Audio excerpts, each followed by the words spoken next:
आप सभी लोगों का एक बार पुनः स्वागत है। आज कक्षा 12 सामान्य हिंदी मॉडल प्रश्न पत्र है। अनसॉल्व्ड मतलब यह आप लोगों को ध्यान से देखना है। 3 घंटे का पेपर होता है जिसमें 3 घंटा 15 मिनट मिलता है, जो 15 मिनट आप लोगों को पेपर पढ़ने के लिए मिलता है। तो आइए देखते हैं, यह पहले गद्य साहित्य का इतिहास और बाद में पद्य साहित्य का इतिहास, जिसमें 5-5 प्रश्न होते हैं। ध्यान दीजिएगा, पहला प्रश्न का क जो दिख रहा है पूछा जा रहा है कि वासुदेव शरण अग्रवाल द्वारा लिखित कृति।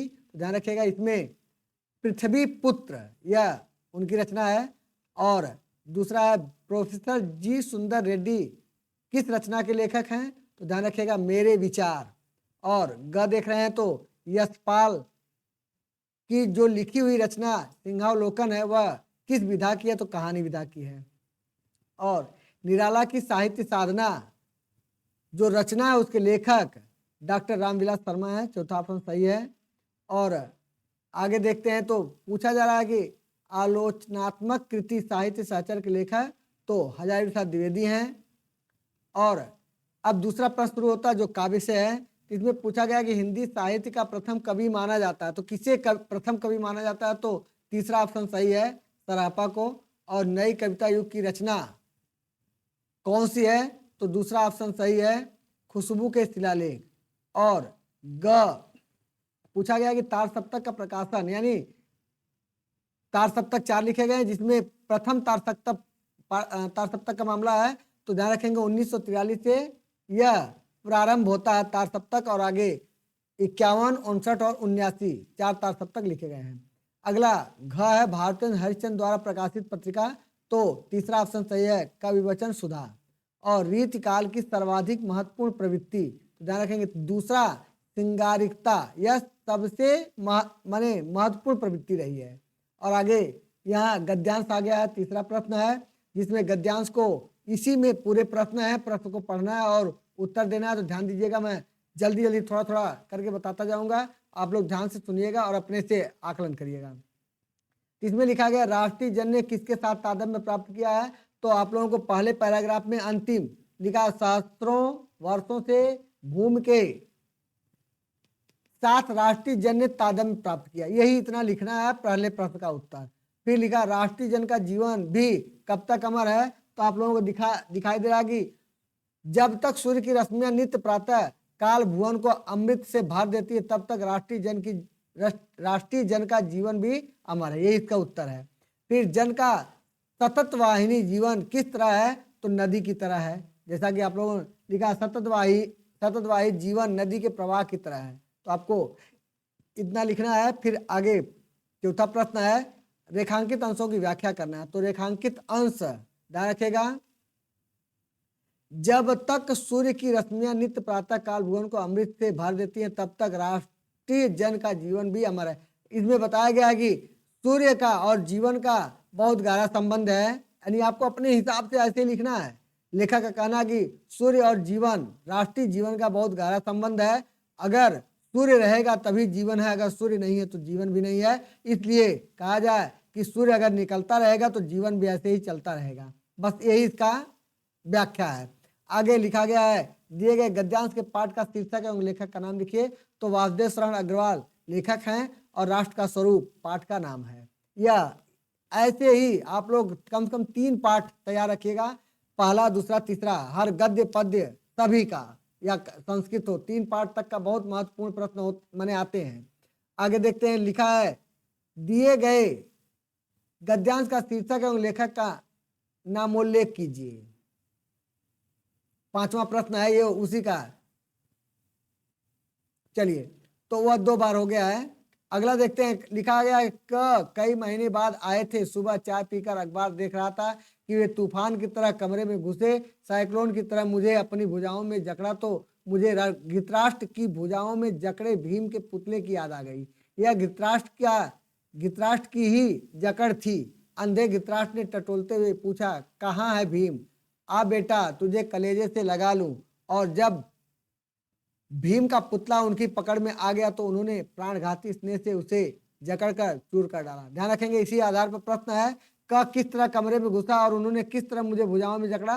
तो ऊपर लिखा हुआ तूफान की तरह कमरे में घुसे और साइक्लोन की तरह मुझे अपनी भुजाओं में जकड़ लिया, यही उत्तर देना है। मुझे किसके पुतले की याद आ गई? तो भीम के पुतले की याद आ गई। रेखांकित अंशों की व्याख्या, तो ध्यान रखिएगा कि लेखक का कहना है कि वे जो मेरा मित्र था, बहुत दिनों बाद मिला था, तो उसके अंदर इतना प्रेम उमड़ रहा था कि वह इतनी शीघ्रता पूर्वक मेरे कमरे में घुसा तो उसे तूफान से तुलना किया गया। तूफान की तरह आया और साइक्लोन की तरह मुझे अपनी भुजाओं में जकड़ लिया बहुत तगड़ा से। तो कह रहे हैं कि ऐसे जकड़न मुझे धृतराष्ट्र की याद दिला रहा है। तो लेखक ऐसा कहना है कि धृतराष्ट्र और मेरे मित्र में किसी प्रकार कोई अंतर नहीं है, दोनों जैसे प्राणघाती हमला के लिए मुझे अपने भुजाओं में लपेट रहे हैं। इस तरह का यह प्रश्न है। फिर लिखा, धृतराष्ट्र ने भीम के पुतले के साथ क्या किया? तो उसे जकड़ करके चकनाचूर कर दिया, जकड़ कर चूर कर डाला। लिखा देख रहे हैं, देख। और जब भीम का पुतला उनकी पकड़ में आ गया तो उन्होंने प्राणघाती स्नेह से, यानी क्या किया? प्राणघाती स्नेह से जकड़ कर चूर कर डाला। यही इसका उत्तर है। आगे देखते हैं, कहा गया दिए गए गद्यांश का शीर्षक एवं पाठ का नाम लिखिए। तो यह निंदा रस पाठ का नाम है और लेखक का नाम हरिशंकर परसाई है। अगला देख रहे हैं, लिखा है दिए गए पद्यांश पर आधारित। अब 2 पद्यांश होंगे, अथवा करके होते हैं, तो आप लोग ध्यान रखेंगे, यह पढ़ेंगे व्याख्या, आप लोग थोड़ा सा व्याख्या को तैयार कर लीजिएगा और इसी के आधार पर प्रश्न होगा। लिखा, राधा किसके द्वारा कृष्ण को संदेश भेजती है? तो बहुत आसान है, सभी लोग जो लगभग जानते होंगे, लेकिन एक पेपर का मामला है तो उसी के हिसाब से उत्तर देना है। तो पवन के द्वारा कृष्ण को संदेश भेजती है। कृष्ण का सौंदर्य कैसा है उल्लेख कीजिए। तो ऊपर लिखा है, कृष्ण का सौंदर्य नए बादल के समान और उनकी नेत्र कमल के समान है। यह उनका सौंदर्य का वर्णन है। रेखांकित अंशों की व्याख्या कीजिए। तो लिखा है, राधा पवन से बताती है कि हे पवन, मेरे प्रिय नए बादल के समान और जिनके नेत्र कमल के समान है, वह मधुबन से गए, यानी मधुबन मतलब मथुरा से गए, मैंने गोकुल से गए तो मथुरा फिर वापस न आए और न ही उन्होंने किसी प्रकार का कोई संदेशा भेजा। यह रेखांकित अंश का यह व्याख्या है। आगे राधा की मनोदशा का वर्णन कीजिए। तो आप अपने हिसाब से राधा का मनोदशा कैसा था? वह विरह में व्याकुल थी, कृष्ण के विरह में वह बहुत व्याकुल थी और व्याकुलता में वह नहीं समझ पा रहे कि मुझे कैसे उनके पास संदेशा भेजना चाहिए। तो उन्होंने पवन को ही अपना आधार बनाती हैं और पवन से रो करके अपने विरह की व्यथा व्यक्त करती हैं। इस प्रकार देखा जाए तो राधा की मनोदशा विरह में व्याकुल थी। आगे उपर्युक्त पद्यांश का शीर्षक और पाठ का नाम। तो शीर्षक है पवन दूतिका और कवि का नाम है अयोध्या सिंह उपाध्याय हरिऔध। अगला है, यह मैं कब कहता हूँ जग मेरी दुर्धर गति के अनुकूल बने, मैं कब कहता हूँ जीवन मर नंदन कानन का फूल बने, कांटा कठोर है तीखा है उसमें उसकी मर्यादा है, मैं कब कहता हूँ वह घटकर प्रांतर का ओछा फूल बने। इसमें बताया गया है कि चाहे कुछ भी हो, मर्यादा पूर्ण जीवन जिएंगे, भले ही मुझे लोग कठोर कहें, कांटा कहें, लेकिन मुझे ऐसा फूल बनकर नहीं रहना जो अपमानित होना पड़े। तो इसमें इस तरह का व्याख्या, यही इसका माने एक समरी है, व्याख्या है। यानी कि कांटा कठोर है तीखा है उसमें उसकी मर्यादा है का आशय क्या है? यानी यही हमने बताया कि व्यक्ति थोड़ा तीखा बोल ले, थोड़ा अटपटा रह ले, लेकिन किसी के सामने किसी का तलवा चाटने वाली स्थिति न रहे। कहने का मतलब है मर्यादा होना, मर्यादापूर्ण रहना। भले ही हम कठोर हों, लेकिन हम भले ही नम्र हों, फूल की जैसा हो, लेकिन दूसरों का नुकसान पहुंचाएं और चापलूसी करें, तो ऐसा कार्य नहीं करना चाहिए। जीवन मर में कौन सा अलंकार ध्यान रखेंगे? इसमें रूपक अलंकार का प्रयोग किया गया है। करें, मैं किसकी कामना नहीं करता, मैं ओछा फूल बनकर के जीवन नहीं बिताना चाहता हूं, यह कवि का कहना है। आगे रेखांकित अंशों की व्याख्या कीजिए। तो रेखांकित अंश में लिखा है कि मैं कब कहता हूं जीवन मर नंदन का कानन फूल बने, कांटा कठोर है तीखा उसमें भी उसकी मर्यादा है। मैं ये नहीं चाहता कि मैं जीवन के मरुनंदन, मरु मतलब होता है, ध्यान रखेंगे, मरुस्थल के जंगल का मैं फूल बनूं। मुझे तो कठोर कांटा बन करके ही मर्यादापूर्ण जीवन जीना है। मुझे अपमान से कहीं फूल बन करके जीवन उचित नहीं है। यही इसका माने एक सारांश व्याख्या है। आगे देखते हैं, लिखा है रेखांकित, अच्छा दिए गए पद्यांश का शीर्षक और कवि का नाम लिखिए। तो मैंने आहुति बनकर देखा है, यह शीर्षक है और इसके रचनाकार एच.एस. अज्ञे जी हैं, यानी हीरानंद सज्जन वासायन अज्ञे जी हैं। आगे बाकी आप लोगों को बहुत ज्यादा बताने की जरूरत हमको नहीं है, आप लोगों को कम समय में कम मेहनत करना है और इसे थोड़ा सा रोक रोक करके एक बार देख लीजिएगा। मैंने सभी जितने भी 3 रचनाकार पेपर में आते हैं तो मैंने उनका बेहतर तरीके से जीवन परिचय के साथ साथ साहित्यिक परिचय भी दिया, जो 80 शब्दों में आता है लिखने के लिए। तो आप लोग इसे ध्यान से एक बार दो बार देख लेंगे, मैं उम्मीद करता हूँ कि आपको याद भी हो जाएगा। तो मैं इसे इतना ज़्यादा समय नहीं दे रहा हूँ इसको पढ़ने का, तो आप लोग थोड़ा रोक रोक करके पढ़ लीजिएगा। तो ऊपर डॉक्टर कन्हैयालाल प्रभाकर मिश्र का जीवन परिचय और साहित्यिक परिचय है। जीवन परिचय और साहित्यिक परिचय 2 तरह के प्रश्न हैं। तो जीवन परिचय लिखने के लिए नहीं आता, लिखने के लिए आता है साहित्यिक परिचय, लेकिन वो उसमें जुड़ा हुआ होता है, यानी बताया नहीं जाता लेकिन लिखा जाता है, ध्यान रखिएगा। तो जीवन परिचय और साहित्यिक परिचय दोनों इसी में। साहित्यिक परिचय के लिए आपको मैंने बॉक्स में दिखा कलर बदला नहीं है, साहित्यिक परिचय लिखा हुआ है, पढ़ लीजिएगा ध्यान से। फिर इसके बाद डॉक्टर हजारी प्रसाद द्विवेदी का जीवन परिचय लिखा है, फिर साहित्यिक परिचय है। ध्यान से एक बार दो बार देखिएगा, याद हो जाएगा मैं उम्मीद करता हूँ, क्योंकि साहित्यिक परिचय खोजना बड़ा मुश्किल होता है, मैंने उसे बेहतर तरीके से लिख करके तैयार कराया है। फिर हरिशंकर परसाई जी का जीवन परिचय और साहित्यिक परिचय है। थोड़ा रोक लीजिएगा, रोक रोक करके आप लोग इसे पढ़ लीजिएगा, और अगर साफ नहीं रहेगा तो स्क्रीनशॉट मार लीजिएगा, इसलिए मैंने टाइप करके इसे व्यवस्थित किया है। और तीसरा महर्षि शरण गुप्त का जीवन परिचय और साहित्यिक परिचय है।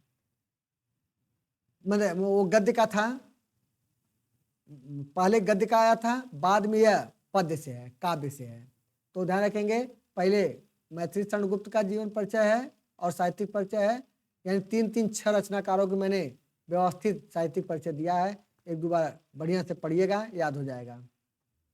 और इसलिए कि मैंने सिर्फ आप लोगों को बेहतर तरीके से उपलब्ध कराने का प्रयास किया, ज़्यादा समय बर्बाद न हो आपको, यानी 10-15 मिनट में आप पूरी बढ़िया से एकदम तैयारी कर लें। जो कहते हैं एक रात में मैं तैयार कर सकता हूं, तो बढ़िया से पढ़ेंगे तो आप आधा घंटा पौना घंटा में आपका एक पेपर तैयार हो जाएगा। 5 तैयार कर लीजिए, अच्छी तैयारी हो जाएगी।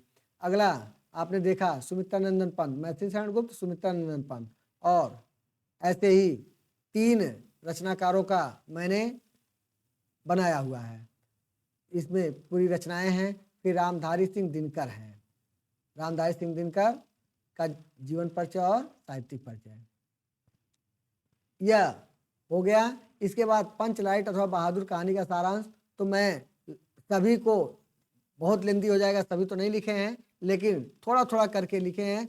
तो यह पंचलाइट का सारांश मैंने लिखा है, और थोड़ा देर के लिए मैं आप लोगों को सामने रोक रहा हूँ, इसे ध्यान से देखिएगा और रोक लीजिएगा, रोक के इसको पूरा पढ़ लीजिएगा। आगे अगला है ध्रुव यात्रा अथवा लाठी कहानी में अगले अंशाल में उसे डालेंगे, माने हर 5 अंशाल देंगे और 4 कहानियां हैं, चारों कहानी को एक एक अंशाल में हम डालेंगे, जिससे कि आपको पूरी तैयारी हो जाए। अगला है खंड काव्य आ जाता है, 7वां प्रश्न होता है खंड काव्य, जिसमें वाराणसी जिले के लिए या अपने जिले के हिसाब से आप लोग पढ़ करके तैयार करेंगे, जिसमें वाराणसी जिले में रश्मि रची खंड काव्य है। तो रश्मि रची खंड काव्य का कथानक संक्षेप में, तो मैंने रश्मि रची का प्रयास किया है। तो इसमें पहले सारांश, कर्ण का शौर्य प्रदर्शन, प्रथम सर्ग है, दुर्योधन माने कहा जाए रश्मि रची का पूरा सारांश है, इसको आप रोक रोक करके पढ़ लीजिएगा पूरा सारांश। और आगे इसमें अगला प्रश्न एक आता है, 2 तरह का प्रश्न होता है, अथवा करके होता है, या तो आप सारांश लिखिए या तो किसी पात्र का चरित्र चित्रण, तो जिसमें कर्ण, कुंती और श्री कृष्ण रश्मि रची के लिए बहुत महत्वपूर्ण है, तो उनको आप लोग तीनों लोगों का जीवन परिचय मैंने चरित्र चित्रण तैयार कर लीजिएगा। अगली बार हम उसे प्रयास करेंगे, इस बार मैंने सारांश दिया है, अगली बार हम चरित्र चित्रण देने का प्रयास करेंगे अगले पेपर में।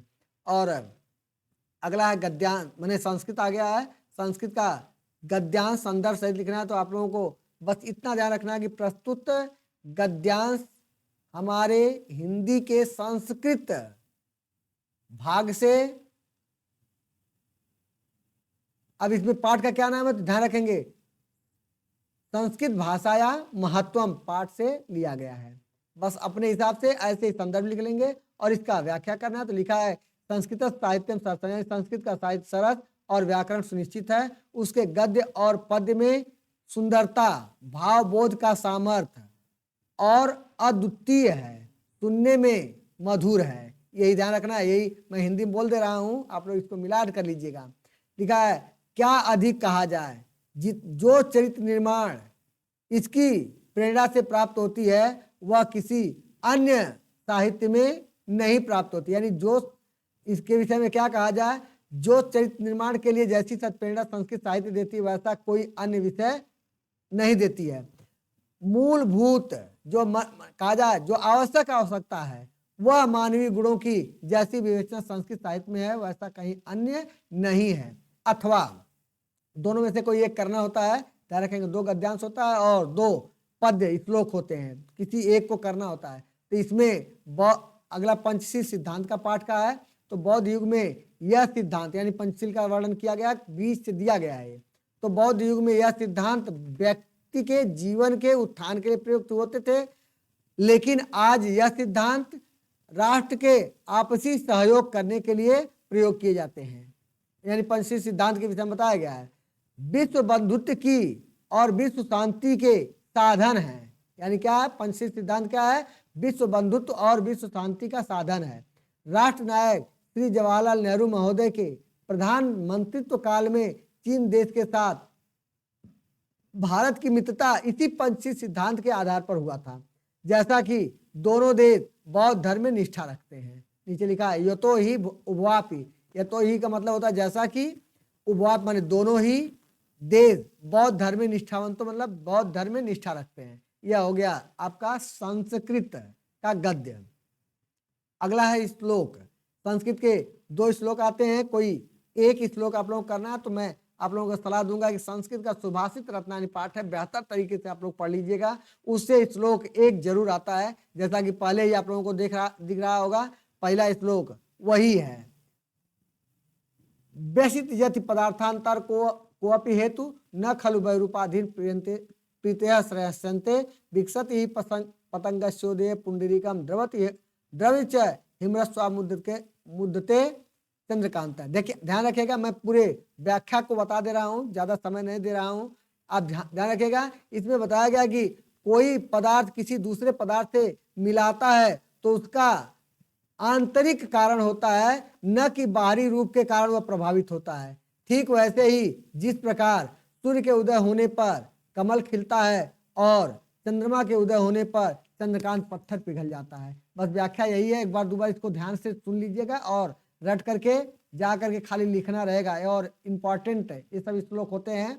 तो अगला देखते हैं, लिखा है यह अथवा करके दिया है, ये भोजस्य औदार्यम पाठ से लिया गया है, जिसमें कालिदास से कहा गया है कि प्रातः काल का वर्णन करने के लिए। तो वह प्रातः काल का वर्णन करते हैं। तो लिखा है कि पूर्व दिशा में जिस प्रकार सूर्य पीले रंग का दिखाई देता है, जैसे सोने माने सोना जैसे लगता है कि पारा के समान दिखाई दे रहा हो, और माने प्रातः काल का वर्णन कर रहे हैं कि जैसे सूर्य उदय होने वाला होता है, और कह रहे हैं कि तारे इतनी तेजी गति से जा रहे हैं जैसे गवारों के यानी ग्रामीण में रहने वाले जो मूर्ख लोग होते हैं उनके साथ से जो बुद्धिमान जैसे बहुत तेजी से जाते हैं। और क्षीणम मतलब चंद्रमा इस तरह से गायब हो गया जैसे बुद्धिमानों के समाज से मतलब मूर्खों के समाज से बुद्धिमान गायब हो जाता है। और कह रहे हैं क्षीणस तारा निपत्य इवानुद्य परा, यानी तारे वैसे क्षीण हो रहे हैं जैसे उद्यमहीन राजा की लक्ष्मी बहुत तेजी से जाती हैं, और दीपक उसी तरह सुशोभित नहीं हो रहा है जिस प्रकार गुणहीन माने धनवान व्यक्ति गुणों से हीन होता है, उसी तरह सुशोभित नहीं हो रहा है। यह इस श्लोक का व्याख्या है।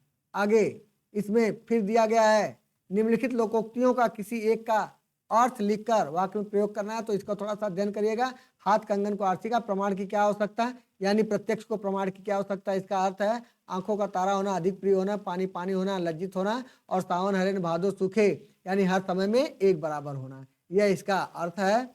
आगे नीचे दिया गया संधि, तो वधुत्सव का संधि विच्छेद, सही संधि विच्छेद याद करना है, मैंने बताना है, तो रखेंगे तीसरा सी ऑप्शन सही है, वधूधन उत्सव।